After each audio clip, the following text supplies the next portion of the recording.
listening to the Suave Lover podcast with your hosts, Benjamin Ritter and James Amaro. SuaveLover.com, advising gentlemen on the art of romance. Now sit back, relax, and enjoy today's episode. You know that one couple you always see out and they kind of seem happy half the time. The other half, they're kind of looking at each other and whispering things with really horrible, I hate you eyes. They never touch each other. They never kiss each other when they're out. Fight and leave you half the time you hang out with them anyways. No, totally. This weekend I was at a music festival, and for the first half of the music festival, I was that couple. And then for the second half, we were observing all the other couples who were that couple. Yeah, no, I know what you mean. That sort of anger, but there's either some passion or there's something that's holding you together. Mm-hmm. But if it trends, then you're probably in a toxic. Well, that's the thing. There's, I think, a difference between having that sort of excitement that creates conflict, that romantic, shall we say, that passionate kind of conflict. You can anger fuck afterwards. Yeah. That can be fun. And those of us in the kink community can simulate that with negotiation. We don't actually have to live it. It's kind of like life doesn't have to be art.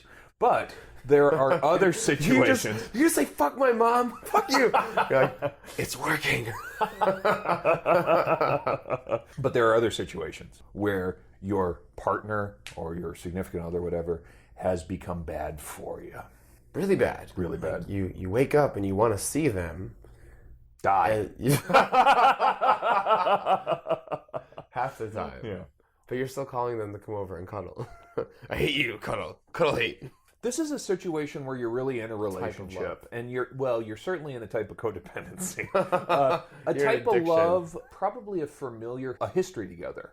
So you've got this background, this shared experience. You've probably also got rituals and patterns that you can kind of both predict about each other. You've developed a kind of comfort. This may be the brother-sister relationship. It may not be.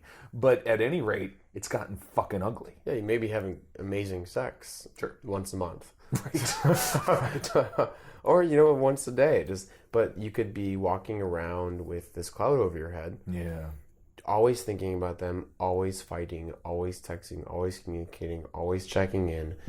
Just stressed out, frustrated, without any real workable solution other than breaking up. The classic toxic relationship is one where I had a buddy who was with a girl, and she was really great when she was sober, but she'd get drunk, she'd wind up in a lockup, she would vanish for days on end, and she drove him crazy, in large part because she didn't have regard for her impact on him in the relationship. So what became very toxic was her behaviors would have been fine if she was just a party girl and she had no cares in the world, but her disregard for him caused him a tremendous amount of sort of psychic damage. I think that's kind of how a toxic relationship looks. One of the two of them probably doesn't care or only cares enough to fuck with the other. And the other person is letting it happen. Maybe the other partner doesn't really mean to really hurt you. They don't mean to not support you. They don't mean to work against you and cause you stress. But something within them maybe they're insecure. Sure. Maybe, which usually is the case sometimes in these types of relationships. Or they have total disregard for your sense of self or motivations. Yeah.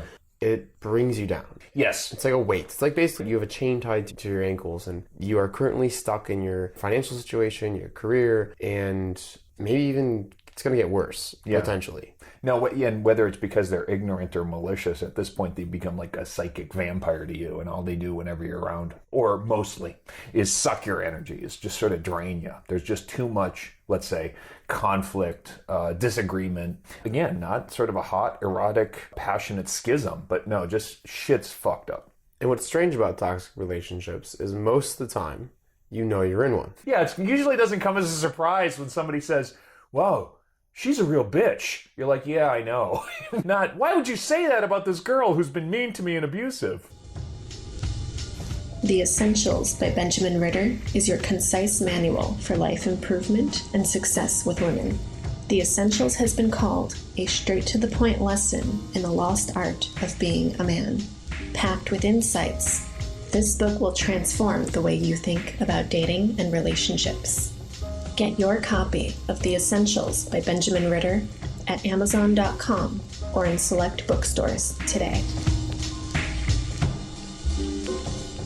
So then why do these people stay in these types of toxic relationships? Well, I think because there's benefits to a toxic relationship like there is to any relationship, and you lose sight of the damage that it does. Because there are some things that are good about having a relationship, even if it's gotten a little dysfunctional. There's the constant companionship of having somebody who just won't reject you. I got this covered, right? Right. You don't have to worry about what you're doing tonight. You don't have to worry. You have a sense of comfort with the fact, even if it's a shit show, that you have that area of your life settled and you know where it's going. Weekend plans? Oh, you got your weekend sort of agenda set out for you. Yeah, you have the white picket fence or the loft or the wherever you're going to stay pretty much set. Mm-hmm. You have social groups. You have her social group. You have your social group. And that social group could be family. That's their family. You've developed relationships over this time frame that maybe when the relationship wasn't as toxic as it is now. Right. And you don't, sense of loss. You don't want to lose those relationships and obligations. Loss aversion. It's like the number one reason that breakups don't go through when they should is because you're afraid of losing something.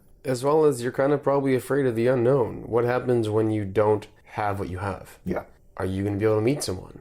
Yeah. Are you going to have to start over? Are you going to be depressed just from the fact that you don't have anyone because you don't even know how to hit on anyone else? You don't have any options. Yeah. Maybe you don't have any friends even because you've cut them all off. You rely on them. I think the hardest thing about when you do call this off, and by the way, if you're in a toxic relationship, seriously consider calling it off, right? That's not something you want to stay in for very long. But if you find yourself in a toxic relationship and you don't have potential girlfriends, you haven't had someone express romantic interest in you, you don't got anything lined up, right? You don't got a plan B. Then the idea that you're going to be all alone again, and all alone, it feels like it's going to be forever, and it's going to be devastatingly lonely. And maybe you don't think you can even do better. I was married for 10 years where I was with a girl, and the togetherness that we felt was very, very real. And when it did get toxic, it was time to get a divorce. And so when I said, I'm going to get a divorce, what I did not say to myself is, this is going to be fucking awesome. I am going to just get so much mad pussy and whatever. I didn't say that, but I kind of thought, well, I'm not an unattractive man. I'm sure that I can say a few things to strangers in bars. And then when the reality hit, man, I got to say, it took several months, like 6, of just feeling sorry for myself and missing her and missing the companionship. There are real things about staying in this relationship, but at some point, that toxicity wins because that person's dragging you down, because you lose your sort of creative energy, because you just have, like you said, a cloud hanging over you always, man. And it's not going anywhere. And it's not going to change. No.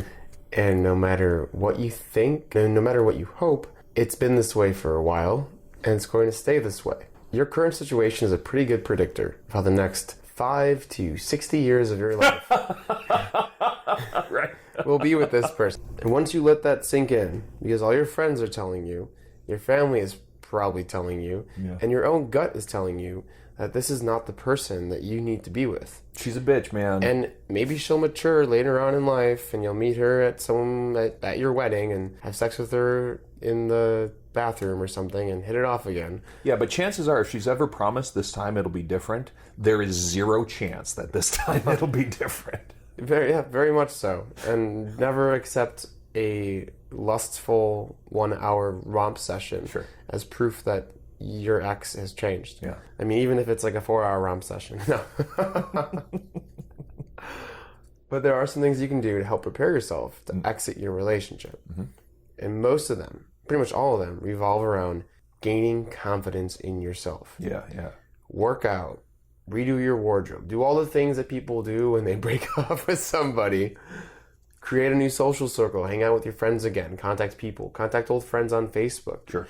Pick up the phone. Call someone that you haven't spoken to in a while. Meet girls. Approach people. Yeah. Start working on yourself. When you have more confidence, you're going to look at the person you're with as, maybe I can do better. Once you have that frame of reference, there is no, I'll talk to you next week. It's, we're done. Cold turkey. Yeah. It's like ripping off the Band-Aid, one fell swoop. If you live together, find a new place. Mm-hmm. handle it. The only way to handle a toxic relationship is to get out of it completely, without any communication afterwards, because there's a reason why you've let this leech of a relationship stay with you for so long, draining you. It has traits that keep you. Yep. And you haven't been able to cut it off. Right. Any little piece that you leave on you will continue to drain you. I mean, it's hard when you're splitting up a family, when you got kids, when you got to get out of a marriage. But there's a reason that divorce lawyers are a profession, why it's not sort of a miraculous event when a trial occurs and a family goes to court. There's a reason that you go through couples counseling if you're really deep in it. But let's be clear, before it gets toxic, you should have been done going through the couples therapy. You should be working on yourself. This is, let's say, beyond the pale. By the time you realize that this person wants nothing sort of good for you, good to come of your life, you got to stop. Ideally, you'll be able to stop cold turkey. You'll be able to cut them out. How to Start a Kinky Relationship by James Amaro is the definitive guide to successful alternative romantic relationships. The book has been called 50 Shades of Grey for Real People. Educational, informative, and irreverent, this book has something to offer anyone who is curious and sexually adventurous. Get your copy of How to Start a Kinky Relationship by James Amaro at Amazon.com or in select bookstores today. Even if you can't do that completely, you do have to provide yourself replacement options. That's why you say get fit, get in touch with people who are going to allow you to socialize and be back in the good life. Let's imagine you're some sort of puppy. You have a new owner. So the owner takes care of you for a few years, and you're attached to that owner. Memories of that owner. Let's say that owner was actually a fucking bitch. Yeah. And you get rescued by a new center, and you get readopted. And so you're with this new family, and all of a sudden you're building up memories, and you love them, and it's great. But then you see your owner on the sidewalk. What do dogs usually do when they see their old owner? Loyalty, yeah. Loyalty. And there's a part of, just like if you were a puppy, if you stay connected in any way, shape, or form, or see them, or talk to them, the old memories, old good memories, are going to be attached to them. Unless you have a replacement. Even if you're super confident in yourself, if you don't have something in your life representing what you did not receive from that person, it's going to be really hard to deny them access into your life. Yeah, every time that I've had a couple of really unfortunate, really unhealthy arrangements where things got bad. But whenever I tried to shut them out, and in fact have done, and I didn't have sort of someone else to go to, someplace else to put my mind, what happens? It's fucking 1 a.m, I can't fall asleep. 2 a.m, my brain is cycling around them like a drain. And now what I'm missing, what I'm focusing on, what I'm selectively remembering is all the good stuff. Because let's not forget, there was a lot of bad fucking stuff in this toxicity. Insecurity, hostility. A fight is usually not saved unless it's a scar.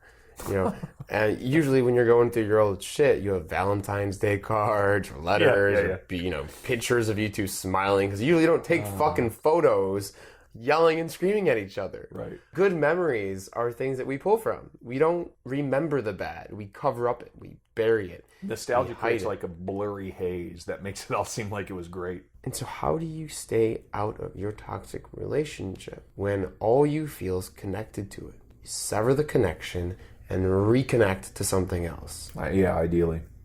First thing you got to do is, you can't reject you. You have to be the one who takes responsibility for you. So you find in your being some sense of purpose or identity so that you can be alone. You can be whole and alone. Because that's actually a big thing. 10 years together with this lady, right? So when I was divorced, I did not expect all the sort of like unfortunate and the sad shit about not having Christmas and Thanksgiving and Valentine's all handled. There's a really good quote about our use of technology and our children's use of a lack of like friendships. Okay. And that if we don't teach our children how to be alone, they will always be lonely. Yeah, that's true. You do have to learn how to be alone. Because you've been in this relationship for so long. And it's created an identity. It's a thing all on its own, right? But you're not going to be okay. You're going to grieve. Well, that's for certain. And to dig yourself out of that, that's where you have to build your confidence. And that's where you have to make renew attachments. Yeah, there's nothing worse than being sort of a dependent or an incomplete person because the person who completes you, in the horseshit Jerry Maguire sense, is really bad for you. You complete yourself, or at least you develop sort of the tools to be self-reliant, properly independent, capable. And then, this is the hard fact, man. You learn what a dating market looks like. You learn to hit the bar. You learn to chat up people at the park or the supermarket. You do the tough work of introducing yourself, sight unseen, to women that you find attractive. And maybe the first couple times you do it, it's like really, really, really weird. And then the 10th time you do it, it's still really weird. 100th time you do it, you find, well, it's not that weird. I'm talking to people who are interesting to me. I'm following my interest. It's not that weird. I can talk to people. I'm entitled to talk to people who I find attractive. And in fact, my job as a male of the species is to approach females who I find attractive if I'm interested in potential relationships. While swiping yes on Tinder. What are you doing on your phone? Nothing. What are you doing later? Multitask. It's very efficient. Gotta get out there, man. Yeah, on Tinder. Take advantage of your opportunities. Great opening line. What do you think I should say to this girl? It's really hard to say, get out of your relationship with someone. Because the person's probably heard it a bunch of times. Sure. If you're in a toxic relationship, people have said this to you. People say, why the fuck are you with her? Yeah. And of course, if you're in that relationship, you have your reasons. And we're sitting here telling you those aren't very good fucking reasons. And this is how you have to get out of it. Yes, I've coached some guys who have struggled with how to handle the fact that they're not satisfied in their primary relationship. It's not quite toxic, but to me it would be. I guess everybody has a slightly different threshold. One guy that I can think of was married, happily married, wanted to be married, and he wanted to get his sort of approach skills handled. I don't think that he would have gone through with an affair. I think he would have backed out at the last minute. But his whole purpose in coming to me was that he wanted to have cold approach pickup be part of his arsenal of life skills, just in case. Now, I don't think his relationship was going to last forever. And I think maybe he was bracing himself for the someday. All right, but benefit of the doubt. I think he was right-minded in wanting to have the basic skill, the basic competency under control. Because when you desperately need it, when things have gotten to hell, it's going to be much, much harder. If you know how to exit a relationship, if you either have basic breakup skills or you've dealt with big change before, even if it was fucking at work, if you can handle life events, ending a toxic relationship is not going to be the most traumatic thing, maybe that you might be thinking that it will be. You're going to be okay. Things are going to get better. It's just that in the moment, sure as shit going to hurt. One of the best things you can do with your toxic relationship is really gain the support of your friends. Gain the support of your family. If you know you really want to go through something, tell them, okay, on Thursday at 7 o'clock, I'm going to break up with blah, blah, blah. I need you there. I need you to know that I'm going to do this. Because if you don't know, then I'm going to go back on it. Yeah. Get them to support you. Get them to be there afterwards. Because a lot of times, if there is a fight, it won't occur while your friends are there. Right. It won't occur when your family's there. Right. So you can do it. You can be there for 5-10 minutes and you can get out. And you can have an out. And I know it's kind of, well, I shouldn't have a friend next to me when I'm breaking up with my, long-term relationship. Sure. Well, they should be in the vicinity. They should have access to your apartment, or it should be in a public place. It should be somewhere where you can exit the situation without a 6-hour fight with make-up sex afterwards. Yeah, I mean, if you're committed to something, you got to make the commitment real. And I think that's right. Having someone hold you accountable will do it. Also, you don't just vanish. You don't just quit texting. You say, I can't. You got to say, I can't do this anymore. I don't want to do this anymore. I don't want you to contact me. No, you're probably not going to have that. That's not going to be a welcome statement. Yeah, I can't imagine that's going to go over very well. Yeah, no, it's not. No. Do you have windows that are impenetrable? Wait, I mean, do you live in a bunker? Because she's going to get to you. Yeah, that's what's going to happen. And you got to be able to handle it. Because if what is it going to be? You're such an asshole, berate you into getting back together. This time it'll be different, deceive you into getting back together. Either way, you were apart for a reason, and your toxicity hasn't come to an end until you can identify the root of it. What is the root of it? Well, probably the root of it is one or the other of you isn't good for each other or getting what you need, isn't productive, probably as a person, but certainly not in the relationship. Unless one of you is willing to dramatically change, toxicity ain't going nowhere. By the way, it's usually her fault. Basically what we're saying is, be strong. It's like such a hard thing to tell a client or even tell a listener right now that you need to do what's best for you. And the only way to get out of a toxic relationship is to cut off communication to that toxic relationship. And sometimes that couple days off before they get a chance to get a hold of you somehow is going to be so freeing and so uplifting and so incredible before that grief hits you and you realize you can't talk to a girl before you call us. It will be enough of an inspiration for you to not go back. You have been listening to the Suave Lover podcast. Visit suavelover.com to become the kind of man that women crave.